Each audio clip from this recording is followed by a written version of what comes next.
Today, we are incredibly excited to welcome the one, the only Eddie Taylor Jr. to our spotlight.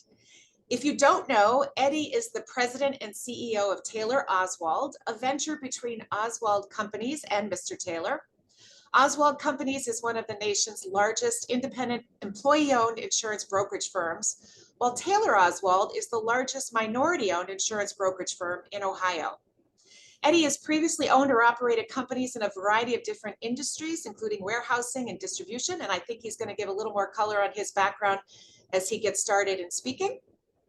He is a native of Northeast Ohio, and Eddie is a proud graduate of Allegheny County, where he also served on the Board of Trustees for Allegheny College, including serving as their chair. He's also a graduate of the Executive MBA program at Case Western Reserve University's Weatherhead School of Management. For those who know Eddie, you know that his commitment to and service in Northeast Ohio Civic Arena is truly legendary. Among other engagement, Eddie is the current chair at University Hospitals Cleveland Medical Center.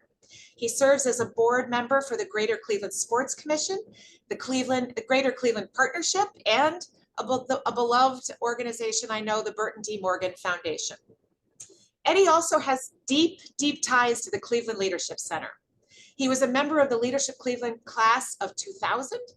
This year, he served as one of our experienced leaders in the Cleveland Champions program, a program that is designed to increase the visibility of emerging leaders of color by fostering connections between emerging leaders of color and C-suite executives. Eddie also carries the permanent distinction as the founding chair of the Cleveland Leadership Center's Board of Directors, when in July of 2006, Eddie and other visionary community leaders finally unified 4 previously independent civic leadership programs: Leadership Cleveland, Cleveland Bridge Builders, now Campus Cleveland, what was iCleveland, and our high school program, Look Up to Cleveland. Eddie, thank you for helping to give life, literally, to the Leadership Center and for being today's Leader Lunch Break. I kick it over to you. Well, thank you, Becky. I appreciate everyone joining this afternoon. I'm very grateful. I'm also a bit embarrassed that bio was too long, Becky, so we'll have to figure out a way to shorten it so I don't get embarrassed by this. Some ground rules to begin with, because I know so many of you, Becky, I may not let people who I know too well ask questions, because I know they're going to be pointed questions, which are intended to embarrass me as well. But I am so very grateful to be here. Becky is right. It has been a long career, right, in this area, and a career that I'm proud of for a series of reasons. And mostly it's because the people I've met and encountered and worked with along the way. So we'll talk about those things. I would say as well, I have a 17-year-old son who is now in the Look Up to Cleveland program. You talk about a source of pride and full circle moments. That is a full circle moment for me. So I know the strength of the Leadership Center. I know the strength of the programs, and I couldn't be prouder to see his development as he's gone through this program. So we'll start, Becky, if you move to the next slide, we'll start sort of, it won't be an in the beginning story, if you will, but I'll give you a little bit of history for me. Yes, Allegheny College is I'm proud to be an undergrad graduate from Allegheny College.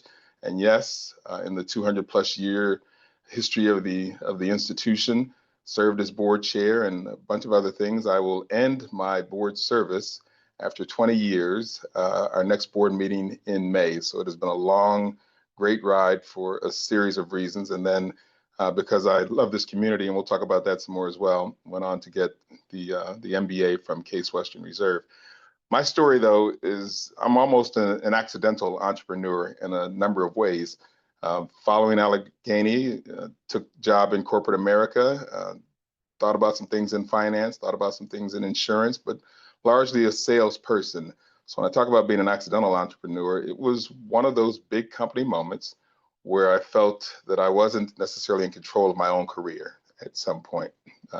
You grow, you progress, you have success in those organizations, but then in that era, folks found ways, in my view, to take advantage of youth.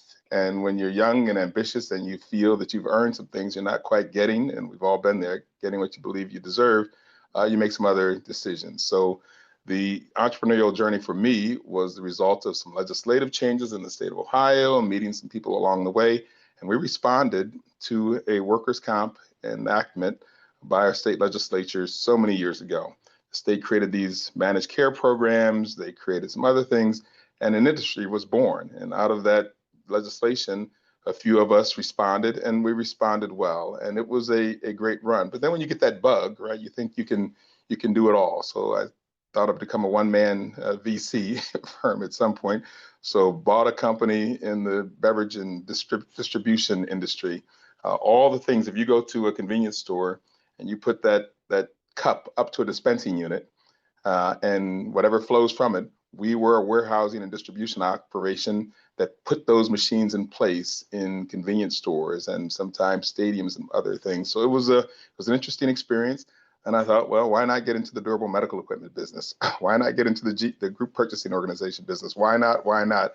And the thing that I learned as much as anything else along the way is you can stretch yourself too thin, right? If you are not, especially if it's not a part of a fuller private equity play, you can stretch yourself too thin. But I tried some other things as well, including being in the staff leasing business. And sometimes, and here was always the lesson for me, sometimes you can make mistakes. And many times you should make mistakes in the entrepreneurial journey because not all of them leave you with a good sense. There is pain associated with so many of these things. And at least one of these cases, and there are other businesses along the way, but in one of these cases, maybe even two, when you get out sideways or you get out of that organization in a way that you hadn't intended, those are lessons. And I remember a lawyer and the accountant at one point in one of the businesses saying, well, you've got a whole new MBA out of this experience because when you start thinking about how you shut down a reverse course in a business, that is a different dynamic. It's a different feeling. And I've gone through that feeling in addition to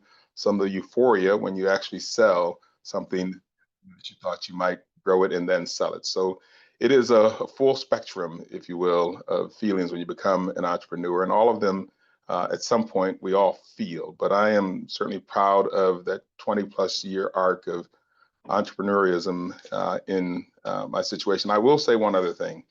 I didn't come from a family of entrepreneurs. I am a first generation college student. Born in Alabama.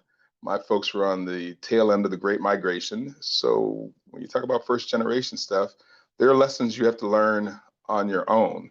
Now, a bunch of smart folks in my family, but trajectory around college wasn't one of those things until it became one of those things for me. So not everything, again, is a straight line. We get that. But when I talk about foundational issues, Allegheny College, which is a place where so many first generations and lots of schools are this way, first generation kids get an opportunity to compete and grow. I'm forever grateful. So when I talk about having been board chair after all of that, it's once again a source of pride for me. Becky, if you could move to the next slide. But here we are today. In 2011, I happened to be at Metro Health Hospitals. There's an organization in town we'll talk about in a little bit called the President's Council. Many of you know it. I was at Metro Health Hospitals and giving a talk to the leadership around this subject that is in the news so often today, diversity and equity and inclusion, but also just how do you do supplier diversity differently? And one of the board members at Metro heard this talk, knew I had been around the risk management and insurance industry, and acknowledged that in the 120-year history, maybe 118-year history of Oswald companies at that time, they hadn't done something so well. They hadn't elevated women to positions of power inside the organization.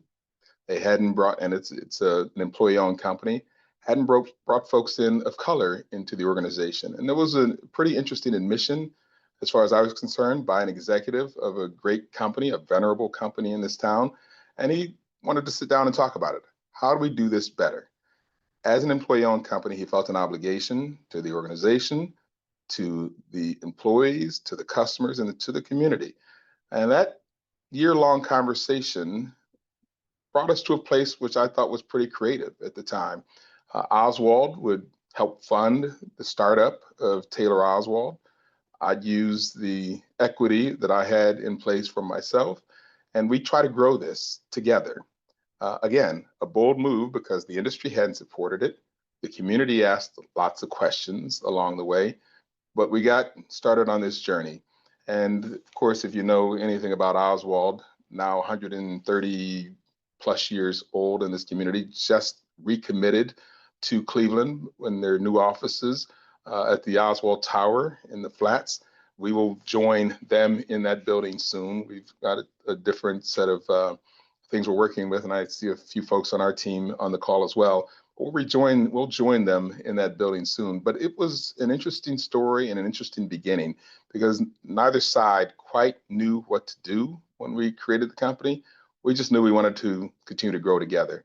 All these years later now, 15 years roughly, 14, 15 years later, we are, as Becky mentioned, the largest minority-owned firm in this industry in the state. And if you look across a wide swath of this region, across other states, I would say, if not one of the largest minority-owned firms across a wide region. And we owe that to two things. We owe it to the people that we brought in to this organization who have served us and our clients so well. We'll talk about our values in just a moment. But we owe it to this partnership with Oswald Companies. Yes, the organization continues to grow. Yes, it continues to make acquisitions, but they've had great leadership along the way, and that great leadership has enabled this partnership to continue to thrive. So couldn't be prouder of what we've accomplished together. And I would also say it got me off of a particular hamster wheel, right? I talked about companies that I bought and owned and sold. And while I still make investments in things and still have other interests, my primary interest, my focus, longer than it's ever been, as I said, a decade and a half, has been through this effort because it's a relationship-driven business. My guiding principle was always think about 5, 6, 7 years, and then how do you exit the business? No, this has been a real effort because it's a real partnership that is meant to endure. So those are kudos that I give to the partner Oswald in this conversation. So yes, Becky, the next slide. But there's also community. And I take this very seriously. As mentioned, I was there in the beginning with the Cleveland Leadership Center. Its formation, not easy by any stretch, right? You start creating this amalgamated structure between these organizations. People bring their inherent needs, right? Their own biases. We were dealing with a different set of financials at the time, but good minds prevailed, hard work prevailed. And here we are today, Becky, you as the CEO of this wonderful organization. It continues to grow, it continues to thrive. So certainly proud of that. There are a few other things on this list that make me proud. I'm proud of all of these organizations. This isn't the entire list of things I've been involved with, but proud of all these things over the course of time. You all know Randy McShepard, who is an executive with RPM. One of the founders of Policy Bridge. I've been on that board for a long time. Randy is actually on the board of Taylor Oswald. So I have a board of directors. And one of the things that I did when we started this company, I said, if we're going to be a certain way from a profile standpoint, in terms of our ownership, our board will reflect the same thing. So our board of directors is majority minority as well, because once again, we are living those values. Now we're making some additions and we'll continue to adjust, but it was important to me to make certain that we had representation on our board as an organization. But Policy Bridge is an important one because of the good work that Randy does in this community. The President's Council, this group of African-American business owners who own this thing together called the President's Council, important to me. We have a foundation which does good work in this town. It teaches other entrepreneurs in this ecosystem how to become bigger and better entrepreneurs. My first board role in town, one I'm always proud of, is as I became eventually the board chair of the American Red Cross. A woman, Edwina Moss, and I always give her credit for this, the wife of Otis Moss, and of course, the legend in this town, saw something in me years ago as a young business person and said, hey, I need you to join this board. And she gave a series of reasons.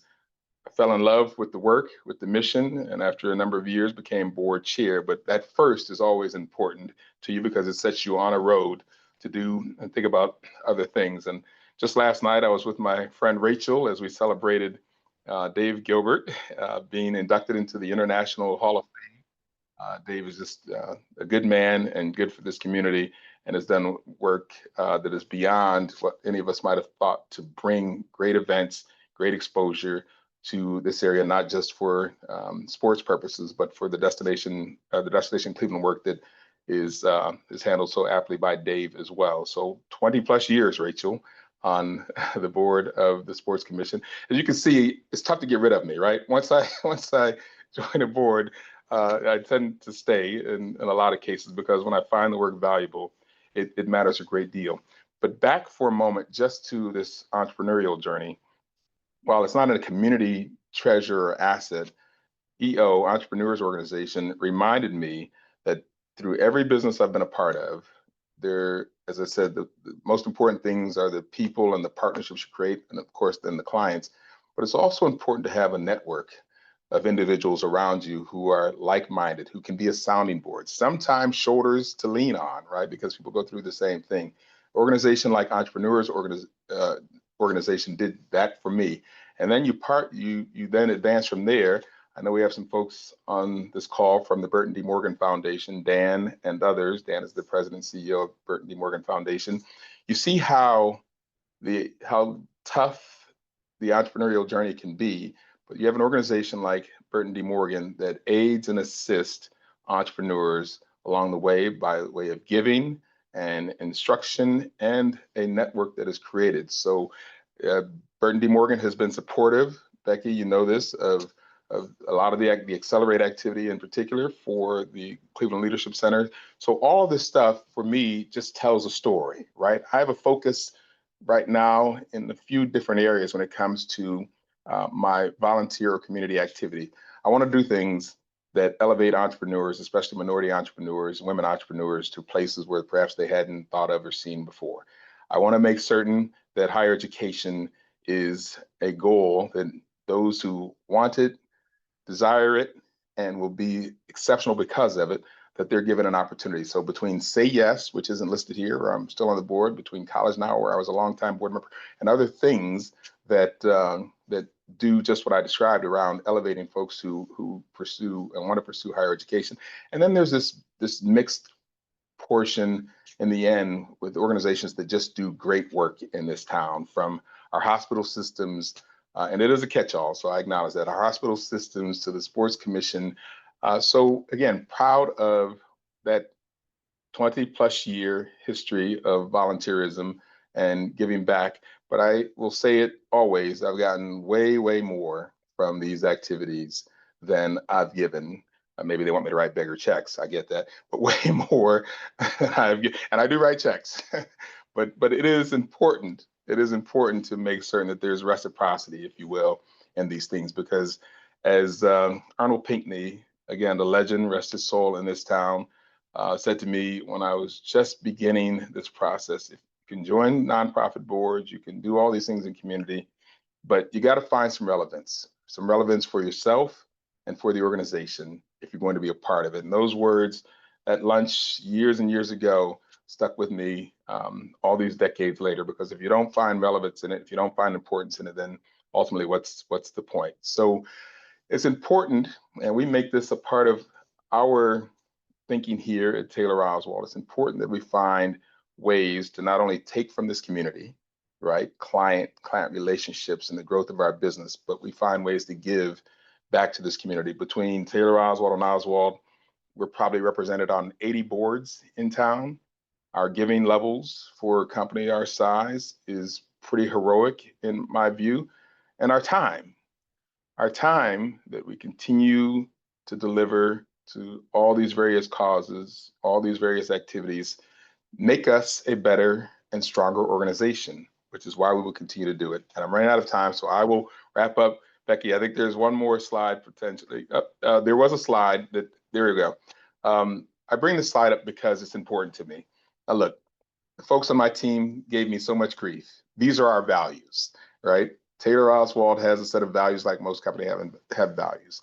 I get grief because they say the word is too long. What does it mean, right? And who would ever use it in a sentence? Well, I try to accomplish all of these things in our set of values. The first letter in these values, innovation, right? Intrepid for us is a fearlessness to do what's right for ourselves and for our clients. So in there, we want innovation as a part of how we go about business. We want to be nimble, so flexibility is important. And by the way, if any of you use this later, we'll probably bring the lawyers out and sue you. So I think I've tried to capture the rights on this one. T for trustworthiness, right? We want to be truthful and trustworthy in our business operations. Resourcefulness is the R. And for everyone, E is around excellence. Passion is the P in this organization. And then integrity, right? If you can't do things the right way, then what's the point? And then, as I tell our team, everyone on our squad gets the letter D. And I don't run from it in today's climate. The letter D for us is diversity. We value everything that it brings to this company. We value it in our relationships with our clients, and we're never going to stop valuing what it means and how we think about it. So when we talk about being an intrepid organization, having an intrepid set of values, and by the way, this set of values has endured for several years. We mean it. We live it. As our mantra says, we actively live our values. It's on the t-shirts, it's in our thinking. When we move into our new space, it'll be represented there. So I, once again, run towards this with all that we have because it's that important to us. And as I relate it back to the community work and how we live, work, and play in this town, we think the same way when it comes to those things. So sorry, Becky, ran a few minutes over, but I wanted to get it in 4 or 5 slides.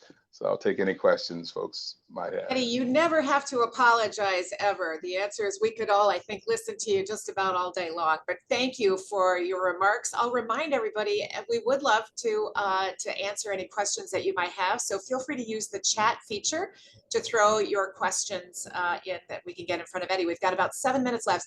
Eddie, I'm going to open up with a question from your intrepid. The I you said is innovation. And there is clear, with innovation comes risk. And I think it's fascinating that you are both entrepreneur. You have to have an appetite for risk to be an entrepreneur, but you're also in the business of managing your client's risk, which is an interesting combination. So can you talk a little bit about your leadership style and philosophy around the intersection of innovation and risk? Yeah, and I can already see the smiles on the faces of our team when you ask the leadership style question. So just by definition, right, we have to be conservative in this business, right? We have to, but with that, you want to be able to take risks. With that, you want to push the boundaries because that's how you grow, that's how you experiment, that's how you discover. So I would say it's always a calculated risk approach for us. The first thing for any of us in this business is to protect our clients, protect their interest. We know how important insurance is when you need it, right? And when you don't need it, it's a necessary evil. And why the heck does my insurance cost so much? We get that. But when you need it, and the building has been, or that operation has been taken over because of some cyber threat, or something else, which is nefarious because people stay up all night long trying to figure out ways to get something for nothing, we have to make certain that we are appropriately conservative, but we want to put them in a position where they can cover any risk that they have. And sometimes that means creative approaches to how we manage risk. It's not as simple as buying a policy. Sometimes it's how much risk you want to take on yourself versus how much you want to transfer to another company. So there are a lot of ways, but ultimately, Becky, you're right. It is a juxtaposition, right, between being a risk manager and taking on our own level of risk. But we find balance in this work. But ultimately, it's a conversation, right? We have to know our clients and know what they're interested in and make appropriate decisions from there. Absolutely. All right, now let me flip you to the other end of intrepid, to the D, right? So the diversity piece. I'm curious, speaking of risk, I mean, one of the topics right now in the current climate, both at the national and the state and local level, is around DEI. And I'm curious what your thoughts are about some of the challenges that are underway, some of the criticism that's underway, some of the attacks that are underway around what IDE might mean and might be. How do you perceive that? Is it a risk? Is it something that your organization is thinking about? And how do you respond in this current climate? So I'd be lying if I didn't say there was some level of risk associated with it. But the other part of me, most of me says, I don't care, right? Because doing what's right should always be in style, should always be in fashion. And I'd also be the first to say, in all things, there can be overreach, right? When it comes to how we think of diversity, equity, inclusion, the cottage industry was born. Some things can include overreach, but ultimately the intent and the hope in this DEI world is that we make things fair, right? Equity should be the driving thought. And if we create fairness, then what could be wrong with that ultimately? So yes, there is risk, but I go through this analysis and I see Christy on the line. Our client base, we pride ourselves on being a great source for every Black and brown entrepreneur in this town that wants the very best in insurance services. That is a part of our product mix. That's a part of our business mix, but that's a very small part of our business mix, quite honestly. Most of our business is with majority owned firms who want excellence in their risk management. And perhaps the thinking might be different with that majority of our clients, but I haven't heard it. And I don't think I'm going to hear it, because when you're delivering on the E in this equation, the excellence and all the other things, Becky, hopefully that's what they see first and foremost. But none of us should be so naive to think that it doesn't creep into the conversations, right? As it has in higher education. You know, everyone in higher education has moved from DEI offices to inclusive excellence or some variation thereof because of fear and concern, even though they were doing the right thing by their college, by their students, by their staff and faculty, and by the world. But here we are. So yes, the risk is apparent, but we will deal with it. And as I said at a hospital board meeting, and I didn't mean to get biblical on them, but hopefully this too shall pass, right? As we think about the world today. Yeah. So beyond entrepreneurship, somebody's interested in understanding how Taylor Oswald is building relationships and or bridging gaps with other Cleveland area sectors that have not historically been associated in the past. What are your thoughts around that? Well, the core of our business is, because I've been in the distribution, the warehousing, slight manufacturing, and some other things. Core of our business is relationship driven, Becky. Yes, there's risk management. Yes, there's a technical depth and expertise and understanding we have to deliver. But if we don't build relationships, then we have nothing. And for us, there's a whole universe, especially on the nonprofit side, between Taylor Oswald and Oswald, hundreds of nonprofits that we represent, do business with. Finding ways for those organizations to work together, right? We do our small part. We're not the Cleveland Foundation, we're not other organizations, but we do our small part to bridge gaps and make certain that this group can know that group. And if it's about helping to fundraise using our facilities. So it is critically important for us not only to serve those organizations, nonprofits in particular, from a day-to-day risk management and insurance standpoint, but where we find possible synergies and ways to co-develop and grow together or aid and assist one another. That's an important part of our business. So I'm only speaking to the nonprofit side, but yeah, our relationship management, our relationship approach, I think we do better than just about anyone in town, and we're proud of it. As you should be. All right, our last question, Eddie. So what one piece of advice would you give to young Eddie at this stage of the game? Or if you don't want to give it to yourself, how about this new generation of accidental entrepreneurs? So a quick story. I talked about my friend Randy McShepard, and there are others. 20 years ago, we had Randy, we had April Miller Boyce, and you guys know April and so many others. Randy and I were sitting at a basketball game, a Cavs game, and we were talking about how many boards we had been invited to join. I think Randy's number was 20 board invitations. And while I'm not nearly as popular or as cool, I had a few that I was invited to join as well. And we had this conversation with others, and we said, there's got to be a better way. There's got to be a better way than to go to the same well all the time, right? To tap volunteers. Well, we got so smart, we said, well, let's all of us young folks, and we had about 6 of us at the time, go to then the Cleveland Plain Dealer, to the editorial board, tell them how smart we were, and tell them why this leadership opportunity should be open to all, and how we could be, and Randy knows the story, how we could help in the process. Well, the naive part of our conversation was sometimes you have to earn these things, right? And that journey can be difficult and hard and painful because you feel like you've accomplished more than you have. So the younger Eddie would hear, yeah, patience is important, but we understand why impatience is built into everybody who's young. but just make sure you create the right allyship, create the right networks, have your story down cold, right? Nothing is certain, but just the foundational pieces probably need to be solidified, made more solid when you are at an age where you're still growing, learning, and understanding, instead of just believing that will and might can rule the day. So that Great may not, advice. but Great that's where we advice. were. Yeah. Start, Julia, thank you start for your question. Well, Eddie, let me just say thank you. And I'm going to invite everybody on the screen who's showing and otherwise to join me in thanking Eddie for being today's leader extraordinaire. We are so delighted for the chance to speak with you, Eddie. And thank you for your continued engagement. One of the things that Eddie is getting ready to do, he is the vice chair, soon to be chair of the Leadership Cleveland Selection Committee. So we're just winding up to select the class of 2026. And then next year, Eddie will be leading the charge as we select the class of 2027. So Eddie, thank you for all that you do for the Leadership Center.